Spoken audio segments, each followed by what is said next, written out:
ओम शांति। आज से 2500 साल पहले यानी 63 जन्मों से पहले आत्मा ने एक खोज शुरू की, खुद को भी जानने की और परमात्मा को ढूंढने की। लेकिन ये खोज 2500 साल से चल ही रही थी। निरंतर खोजते रहे, ढूंढते रहे, बहुत भटके, थके भी, परेशान हुए। और बाबा ने जैसे कि आज कहा कि कांटों के जंगल में फंस भी गए, दलदल में फंस गए, रास्ता नहीं मिला। रास्ता मिल भी कैसे सकता था, रास्ता बताने वाला कोई था ही नहीं। तो फाइनली कलयुग के अंत में संगम युग पर आकर बाबा ने हमें एक सर्वश्रेष्ठ, सहज और स्पष्ट मार्ग बताया है। तो यही आज की मुरली का हेडलाइन है। इन तीनों शब्दों पे हमें गहराई से फोकस करना है। जो रास्ता हमें बाबा ने बताया है, जो श्रीमत हमें मिली है, वो सर्वश्रेष्ठ है, मोस्ट एलिवेटेड है, सहज है और स्पष्ट है। तो हमें दिन भर ये चेकिंग करना है आज, क्या हमें तीनों बातें रियलाइज होती हैं? थियोरेटिकली नहीं, practically. Do we really realize this thing कि जो रास्ता हमें मिला है, this is the most elevated path and this is the easiest path also. और ये बिल्कुल स्पष्ट है, कोई कंफ्यूजन नहीं है, कोई भी कंफ्यूजन नहीं है, एब्सोल्युटली। तो आज इन तीनों शब्दों की गहराई में जाएंगे और अपने आप को फिर से याद दिलाएंगे कि हम कितने भाग्यशाली हैं कि हमारी यात्रा अभी खोजने की नहीं है। हमें बता दिया गया है, हमें पता है, हमें उसको रियलाइज करना है डीपली। तो बाबा ने बताया कि आपको सदा सहज मार्ग का अनुभव होता है। रास्ता सही है, सहज है, स्पष्ट है। और इस रास्ते को और आसान बनाने के लिए खुद जो हमारे परम गाइड हैं, the supreme guide, the supreme mentor Shiv Baba, उन्होंने खुद साकार ब्रह्मा को माध्यम बना के उन्हें मार्गदर्शन स्वरूप बनाया, ताकि हम सामने एक एग्जाम्पल भी देख सकें कि हमें कैसे चलना है। कोई कंफ्यूजन की मार्जिन ही नहीं है। बाबा ने हमें आसान से आसान रास्ता क्यों बताया है? क्योंकि बाबा जानते हैं हम 63 जन्मों से थके हुए थे, निराश थे, निर्बल थे। तो जब ऐसी आत्माओं के पास आएंगे तो क्या उनको कैसा रास्ता बताएंगे? आसान ही बताएंगे। तो बाबा ने कहा कि अभी तुम्हारी रेस्पॉन्सिबिलिटी सिर्फ इतनी है कि कदम पर कदम रख के चलो। मीन्स जो बाबा कहते हैं, जो श्रीमत है, जो संकल्प आपको दिए हैं, बस उन्हीं पे ही चलना है। बाकी फिर चलाना, पार पहुंचाना, कदम कदम पर बल भरना और थकावट मिटाना, ये बाबा का काम है। तो हमारी जिम्मेदारी सिर्फ इतनी है कि हम कदम पे कदम रख के चलें। बाकी पार पहुंचाना, कदम कदम पर बल भरना और थकावट मिटाना, ये बाबा का काम है। और कदम पर कदम रखना मीन्स संकल्प करना। बाबा ये कह रहे हैं कि जब जिम्मेदारी लेने वाला जिम्मेदारी लेने को तैयार है, तो आप जिम्मेदारी देते क्यों नहीं हो? क्या जिम्मेवारी सौंपने भी नहीं आती है? तो ये भी सोचने की बात है। फिर बाबा ने कहा कि तुम 63 जन्मों के अनुभवी हो, सारे संबंधों का अनुभव करके देख लिया, सारे साधनों का अनुभव करके देख लिया, जो भी विनाशी सहारे मिल सकते थे सबको एक्सपीरियंस करके देख लिया। तो क्या अभी भी 1-2 जन्म और चाहिए? तो ये इतनी गहरी बात है कि अगर ये बात हमें टच हो जाए तो हमारे पुरुषार्थ में एक शिफ्ट आ सकता है, एक बड़ा चेंज आ सकता है। हम अपने आप से पूछें आज कि क्या हम 63 जन्मों में ठोकर खाते खाते, धोखे खाते खाते अभी भी थके नहीं हैं? क्या अभी भी हमें समझ में नहीं आया है कि हमें क्या करना चाहिए? तो इन्हीं बातों की गहराई में आज जाएंगे और हर दिन जो मुरली पढ़ते हैं पूरा दिन हमें अपना फ्लो वैसा ही रखना है, थॉट प्रोसेस का, अपने योग का, उन्हीं बातों की गहराई में जाना है। बाबा ने कहा कि तुम्हें इतना स्पष्ट रास्ता बताया, फिर और रास्तों पे क्यों जाते हो, और रास्ते जो कांटे भरे रास्ते हैं उन पे क्यों जाते हो। तो क्या कौन सा रास्ता है वो? व्यर्थ संकल्प रूपी रास्ता। जब समर्थ संकल्पों का खजाना मिला है, क्लैरिटी है, तो व्यर्थ संकल्प रूपी रास्ते पे क्यों जाते हो, और कलयुगी आकर्षण के भिन्न भिन्न संकल्पों का जो रास्ता है उस पे क्यों जाते हो। तो ये अपने आप से हमें पूछना है, क्योंकि शायद 63 जन्मों की आदत है, इसीलिए फिर जब ऐसे रास्तों पे चले जाते हैं तो क्या होता है, उलझन के जंगल में चले जाते हैं, फिर कंफ्यूज हो जाते हैं, भटक जाते हैं, रास्ता नहीं मिलता, चारों ओर कांटे ही कांटे नजर आते हैं।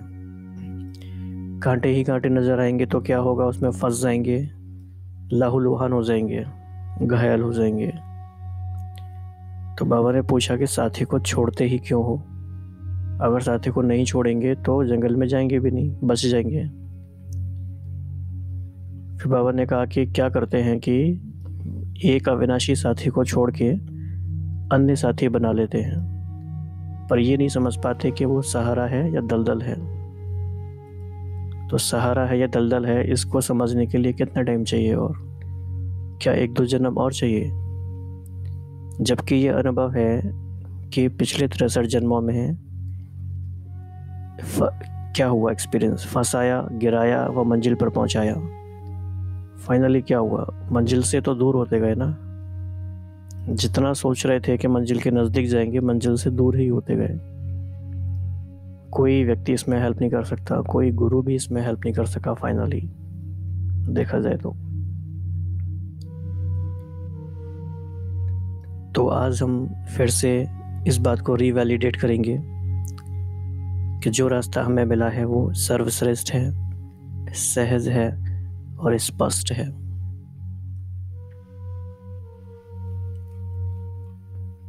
तो बाबा ने कहा, आज बाप दादा विशेष स्नेही साथ सदा साथ निभाने वाले अपने साथियों को देख रहे हैं।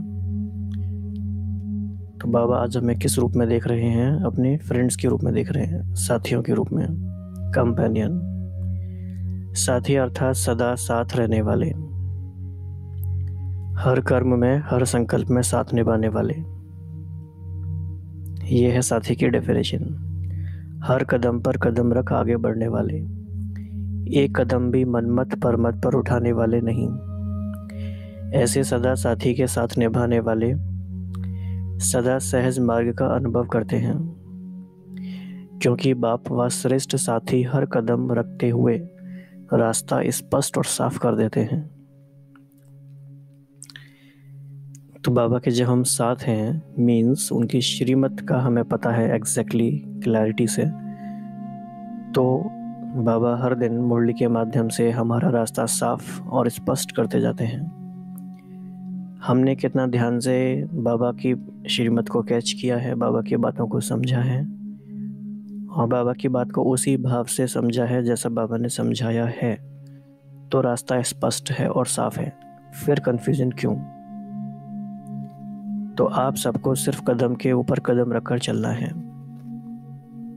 क्या मतलब है इसका? जो श्रेष्ठ संकल्प हमें दिए गए हैं उसी के आधार पे चलना है, राइट। तो बाबा ने कहा यहाँ तक कि रास्ता सही है, सहज है, स्पष्ट है, यह सोचने की भी आवश्यकता नहीं। जहाँ बाप का कदम है वह है ही श्रेष्ठ रास्ता। सिर्फ कदम रखो और हर कदम में पदम लो। कितना सहज है। बाप साथी बन साथ निभाने के लिए साकार माध्यम द्वारा हर कदम रूपी कर्म करके दिखाने के लिए साकार सृष्टि पर अवतरित होते हैं। कितनी वंडरफुल लाइन है ये भी। हमारा रास्ता और आसान करने के लिए वो साकार माध्यम से अवतरित भी होते हैं, ताकि वो हर कर्म करके हमें दिखला सकें। एक गीत में लाइन भी आती है ना, कहते ही नहीं थे बाबा, सब करके भी वो दिखलाया, बन उदाहरण दिखलाए तुम आज ही के दिन।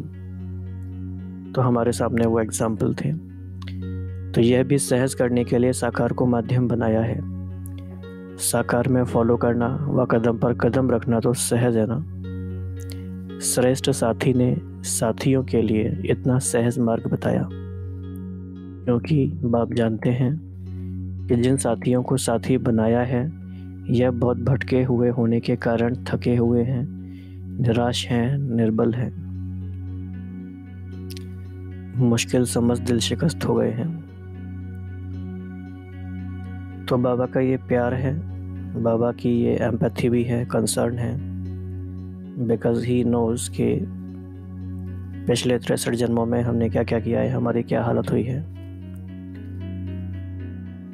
तो थके हुए बच्चों को, निर्बल निराश बच्चों को कैसा रास्ता बताएंगे?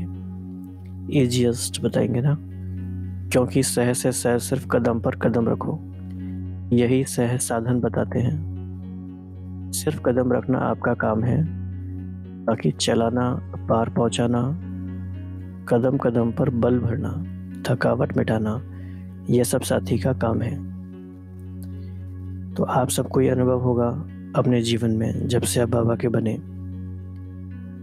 बाबा हमें चला रहे हैं, पार पहुंचा रहे हैं, कदम कदम पर बाबा बल भरते हैं और थकावट भी मिटाते हैं। प्यार भी बाबा देते हैं, शक्ति भी बाबा देते हैं। ये आप सबका अनुभव है।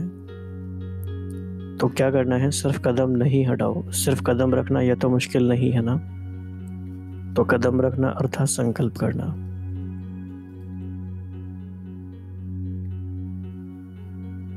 एक गीत में और लाइन आती है, और है क्या देने के काबिल, महिमा तेरी गाऊं, कदम कदम श्री पर चलकर तुझ पर वारी जाऊं। तो ये है कदम कदम पर चलना। जो साथी कहेंगे जैसे चलाएंगे वैसे चलेंगे, अपना नहीं चलाएंगे। अपना चलना अर्थात चिल्लाना। तो ऐसा कदम रखना आता है ना, क्या यह मुश्किल है? जिम्मेवारी लेने वाला जिम्मेवारी ले रहे हैं तो उसके ऊपर जिम्मेवारी सौंपने नहीं आती है। तो ये तो बहुत मज़ेदार बात है। कोई ऑफर कर रहा है हमें कि आप अपनी जिम्मेवारी हमें दे दो, और हमें उसमें विश्वास भी है कि वो समर्थ भी है, फिर हम देते क्यों नहीं? तो जब साकार माध्यम को मार्गदर्शन स्वरूप बनाए, सैंपल भी रखा, फिर मार्ग पर चलना मुश्किल क्यों? सहज साधन सेकंड का साधन है। जो साकार रूप में ब्रह्मा बाप ने जैसे किया, जो किया वैसे ही करना है, वही करना है, फॉलो फादर करना है। हर संकल्प को वेरीफाई करो, बाप का संकल्प सो मेरा संकल्प है। और इसका आधार क्या है? मुरली। तो पिछले 2-3 दिन से हम यही मुरलियाँ सारी रिवाइज कर रहे हैं कि मुरली ही वो माध्यम है जिससे हमें परमात्मा के एक एक संकल्प का पता चलता है, और उन्हीं के आधार पे हमें अपने जीवन को चलाना है। तो बाबा का संकल्प कैसे पता चलता है हमें? मुरली से। तो बाबा कह रहे हैं कॉपी करना भी नहीं आता। दुनिया वाले कॉपी करने से रोकते हैं, और यहाँ तो करना ही सिर्फ कॉपी है। तो सहज हुआ या मुश्किल हुआ? तो जब सहज, सरल, स्पष्ट रास्ता मिल गया तो फॉलो करो। और रास्तों पे जाते ही क्यों हो? और रास्ता अर्थात व्यर्थ संकल्प रूपी रास्ता।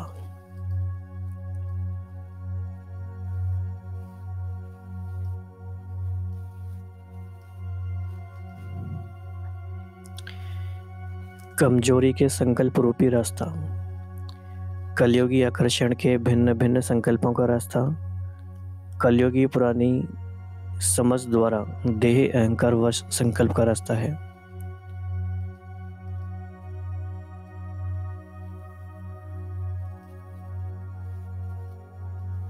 तो क्यों जाते हैं उस रास्ते पे, पुराने रास्ते पे?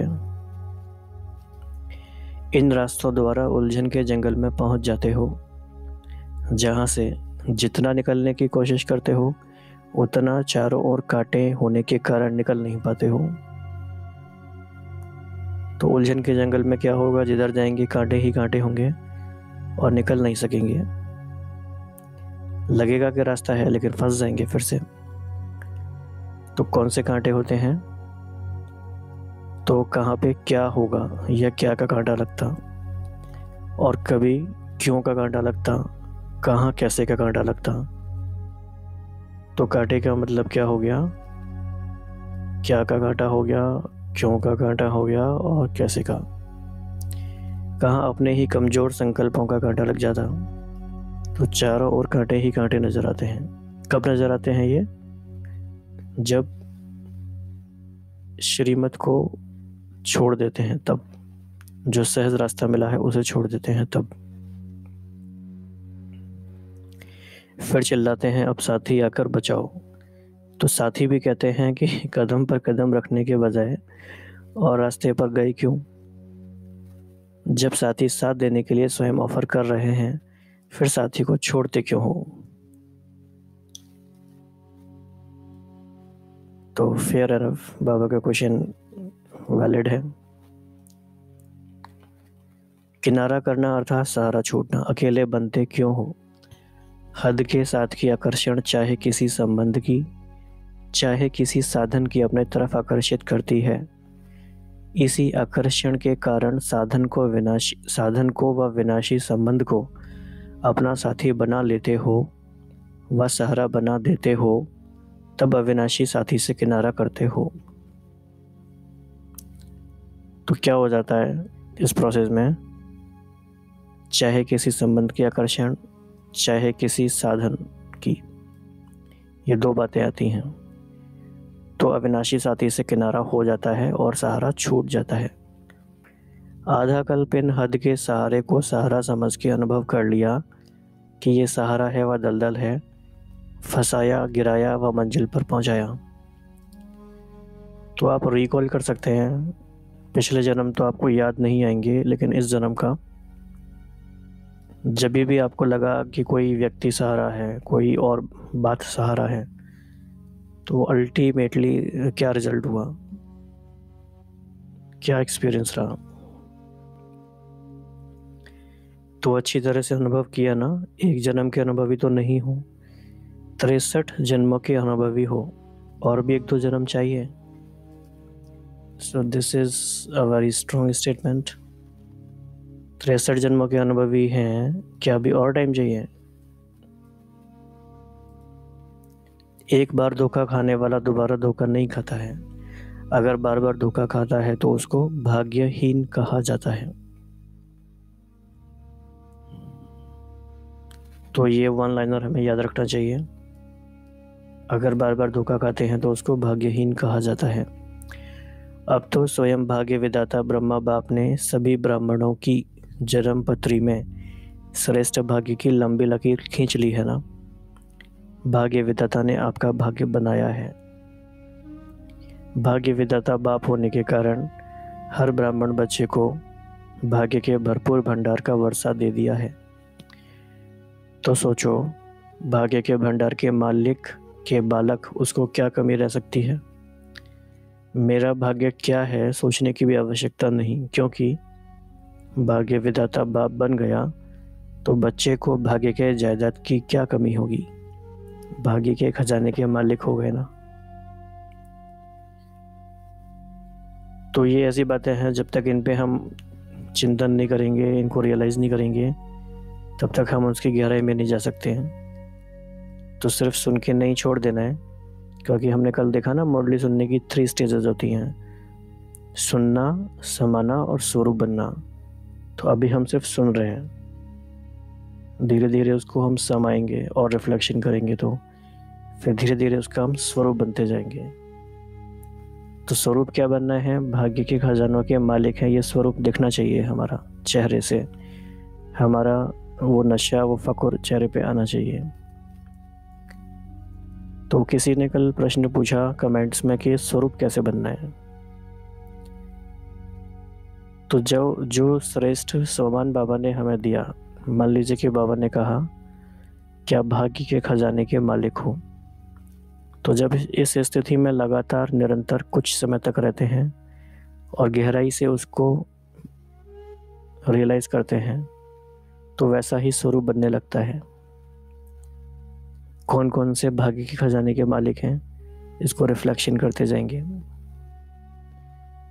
तन, मन, धन, जन, ये चारों प्रकार के भाग्य हमें मिले हुए हैं और सिर्फ एक जन्म के लिए नहीं मिले हुए, बल्कि पूरे कल्प भर के लिए मिले हुए हैं। राइट। तो ऐसे उस बात को इमर्ज करते करते स्वरूप बन जाएंगे। तो ऐसे भाग्यवान कभी धोखा नहीं खा सकते हैं। इसीलिए सहज रास्ता कदम पर कदम उठाओ। स्वयं ही स्वयं को उलझन में डालते हो, साथी का साथ छोड़ देते हो। सिर्फ ये एक बात याद रखो कि हम श्रेष्ठ साथी के साथ हैं। वेरीफाई करो तो सदा स्वयं से सेटिस्फाई रहेंगे। समझा? सहज रास्ता। सहज को मुश्किल नहीं बनाओ। तो ये भी कमाल की बात है कि हम इस बात में भी एक्सपर्ट हुए हैं कि हम सहज को मुश्किल बना देते हैं। जो चीज़ इतनी सिंपल है उसको हम कॉम्प्लिकेट कर कैसे देते हैं।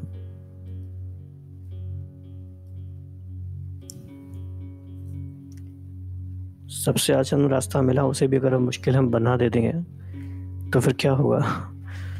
तो संकल्प में भी कभी मुश्किल अनुभव नहीं करना।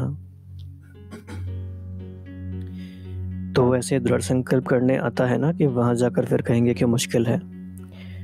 बाप दादा देखते हैं कि नाम सहज योगी है और अनुभव मुश्किल होता है। मानते अपने को अधिकारी हैं और बनते अधीन हैं। है भाग्य विधाता के बच्चे और सोचते हैं पता नहीं मेरा भाग्य है व नहीं। शायद यही मेरा भाग्य है, इसीलिए अपने आप को जानो और सदा स्वयं को हर समय के साथी समझ चलते चलो। तो यहाँ पे इम्पोर्टेंट बात यह भी है कि अपने को जानो। कई बार स्वयं को ना जानने के कारण या स्वयं में निश्चय न होने के कारण, इस कारण भी कंफ्यूजन में आ जाते हैं। तो अच्छा, ऐसे सदा हर कदम पर कदम रखने वाले, फॉलो फादर करने वाले, सदा हर संकल्प में साथी का साथ अनुभव करने वाले, सदा एक साथी दूसरा न कोई ऐसी प्रीत निभाने वाले, सदा सहज योगी, श्रेष्ठ भाग्यवान विशेष आत्माओं को बाप दादा का याद प्यार और नमस्ते।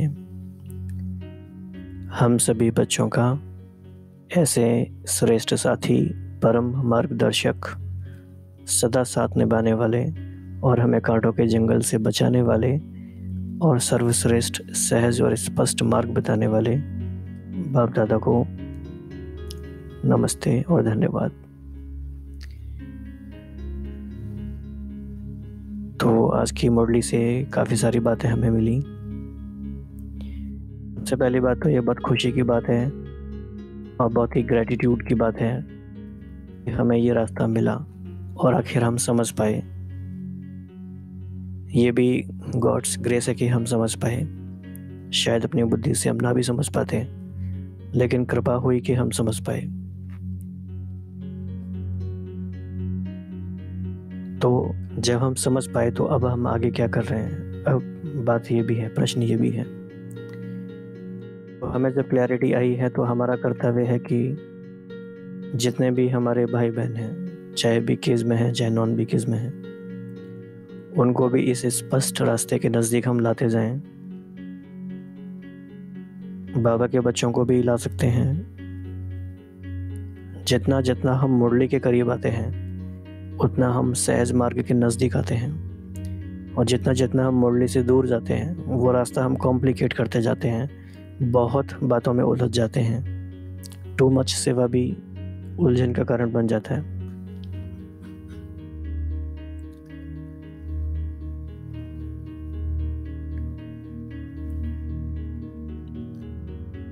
तो क्या करना है, कोई भी कन्फ्यूजन अगर है, कोई भी व्यर्थ संकल्प है किसी भी बात को लेके, तो आज उनको फिनिश करना है हमें। और आज हमें अपनी यही योग भट्टी करनी है, इसी तपस्या में बैठना है कि हमारे जीवन में कोई कन्फ्यूजन अब ना रहे, कोई व्यर्थ संकल्प ना रहे। अगर कोई बाबा के बच्चे अभी भी ऐसे हैं जिनको लगता है कि ये रास्ता अभी भी सही है कि नहीं, या इसके साथ साथ कुछ और रास्तों को हम मिक्स करके एक्सपेरिमेंट करके देख लें, तो it is a waste of time basically. एक बार जब समझ में आ गया तो स्पष्ट है, क्लियर है। 63 जन्मों तक बहुत टाइम दिया है, बहुत सारा टाइम लगाया है, अब टाइम वेस्ट नहीं करना है। तो बाबा के साथ बैठ के 2 मिनट बात करते हैं और इस स्पष्ट रास्ते पर चलने की आगे की तैयारी करते हैं, और भाई बहनों को भी इसमें अपने साथ लेके चलने की तैयारी करते हैं। कोई भी भाई बहन अगर हमारे चारों ओर ऐसे हैं जिनको क्लैरिटी भी किसी कारण से भी कम है, तो उनको शुभ भावना से मदद करना है, उनका हाथ पकड़ के आगे लेकर आना है। कुछ भाई बहन ऐसे जिनको ज़रूरत है, तो उनकी हेल्प करना है। तो बाबा से बात करते हैं आगे क्या करना है। ओम शांति।